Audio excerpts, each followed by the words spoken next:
Dat heeft niet Jette tegen mij gezegd. Dat hoeft hij ook niet tegen mij te zeggen.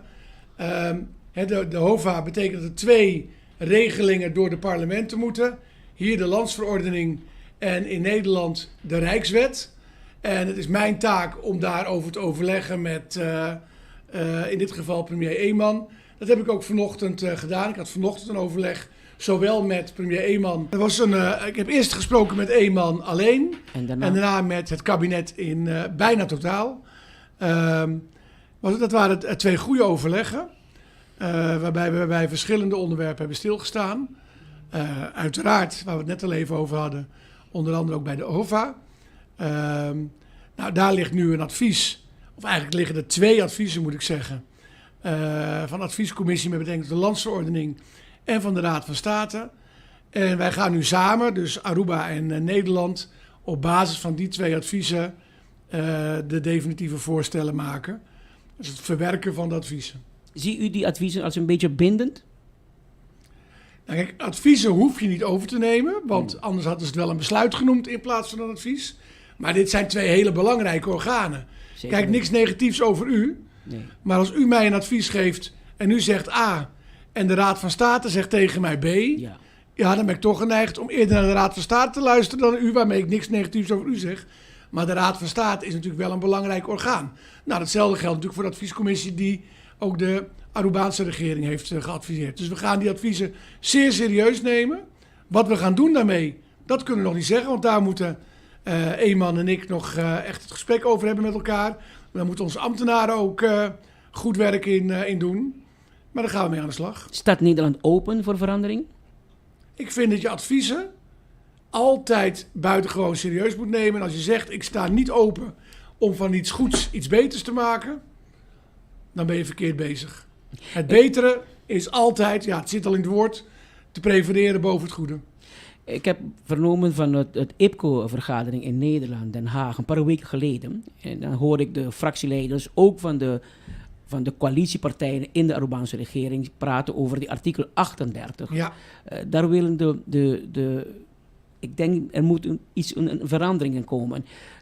Men voelt toch dat daarin in artikel 38 onze autonomie een beetje aantast. Wat vindt u zelf van?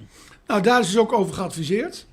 En precies zoals u zegt, is daar gezegd, zou je dat niet wat strakker moeten regelen? Dus daar zit Eenman ook. Verder ga ik niet al te veel over ons gesprek vertellen, want het moet ook tussen ons blijven. Maar ik kan u wel zeggen dat hij daar vrij strak op zit. Ja. Dus tegen mij zegt, daar moeten we echt ook even goed naar kijken. Is dat dus goed voor Aruba, meneer Van den Burg? Nou, ik denk, kijk, om te beginnen denk ik oprecht dat de HOVA en daar een gekoppelde landsverordening goed zijn voor het Koninkrijk als totaal. Samenwerken om het Koninkrijk sterker te maken. Samen om de landen sterker te maken. Daarnaast denk ik ook dat de HOVA ook enorm Arubaanse volksvertegenwoordigers en dus het Arubaanse volk ook echt kan helpen. Aruba doet het echt heel erg goed. Beter dan Nederland als het gaat om de financiën. De schulden dalen. Er is sprake van een overschot op de begroting ieder jaar. Dus dat doet echt Aruba heel erg goed. Wat je wel ziet is dat Aruba nog heel veel geld kwijt is aan rente betalen aan Amerikaanse banken. Dat is natuurlijk toch zonde geld. Dat wil je liever steken in het opknappen van het raffinaderijgebied. Dat wil je toch liever steken in wegen of in wonen of in zorg of in onderwijs of in investeren in San Nicolas.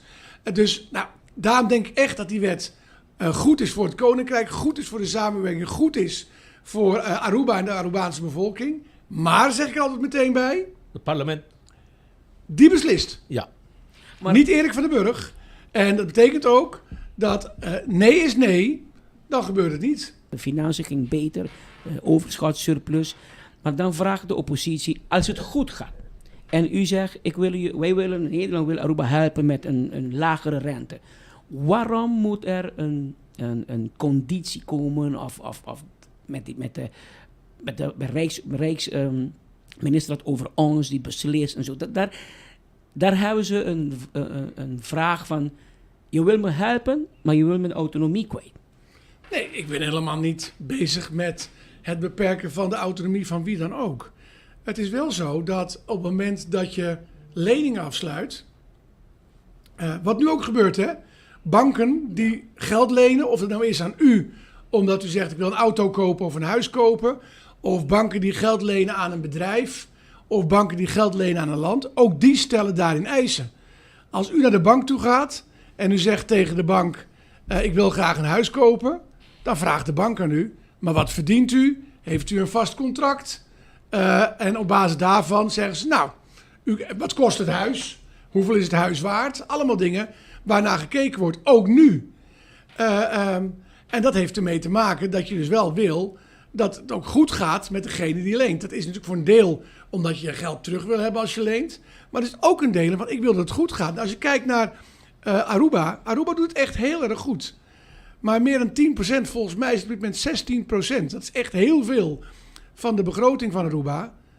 Wordt uitgegeven aan rentebetaling aan vooral Amerikaanse banken.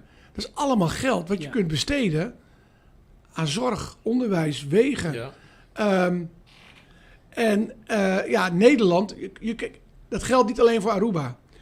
Niemand kan beter lenen bij Nederland. Niemand kan beter lenen dan lenen bij Nederland. Omdat Nederland heeft de hoogste status bij de banken in de wereld. Een van de weinige landen die het heeft. Ik geloof dat er 12 landen in de hele wereld zijn die dezelfde status hebben als Nederland. En daardoor kunnen wij heel goedkoop geld krijgen.